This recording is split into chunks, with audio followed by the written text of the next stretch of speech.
മസ്തകത്തിൽ മുറിവേറ്റ ആനയെ കണ്ടെത്താൻ വീണ്ടും അതിരപ്പള്ളി വനത്തിനുള്ളിൽ ഡ്രോൺ നിരീക്ഷണം. ആനയുടെ സാന്നിധ്യമുണ്ടെന്ന വിവരം ലഭിച്ച കാലടി മുനിത്തടത്ത് ആനയെ കണ്ടെത്താനായില്ല. ആനയെ കണ്ടെത്താൻ വൈകുന്നത് ദൗത്യത്തിന് ഇന്നും തിരിച്ചടിയാകും.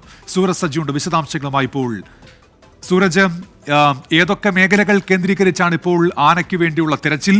ദൗത്യസംഘം ഒടുവിൽ നൽകുന്ന വിവരം എന്താണ് സൂരജ്?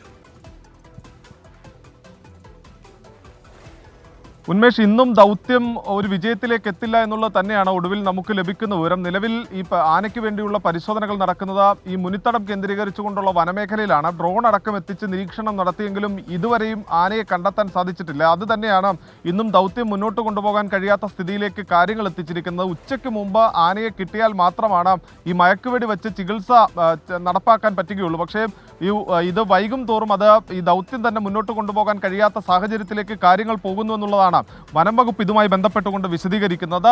രാവിലെ ഈ സെക്യൂരിറ്റി ജീവനക്കാരാണ് ഈ മുനിത്തടത്ത് ഒരു ആനയുടെ സാന്നിധ്യമുണ്ടെന്ന് അറിയിക്കുന്നത്. പിന്നീട് ഈ ആന ഉണ്ടാകും എന്ന് കരുതിയ സ്ഥലങ്ങളിലെല്ലാം തന്നെ വ്യാപകമായ പരിശോധനയാണ് നടത്തിയത്.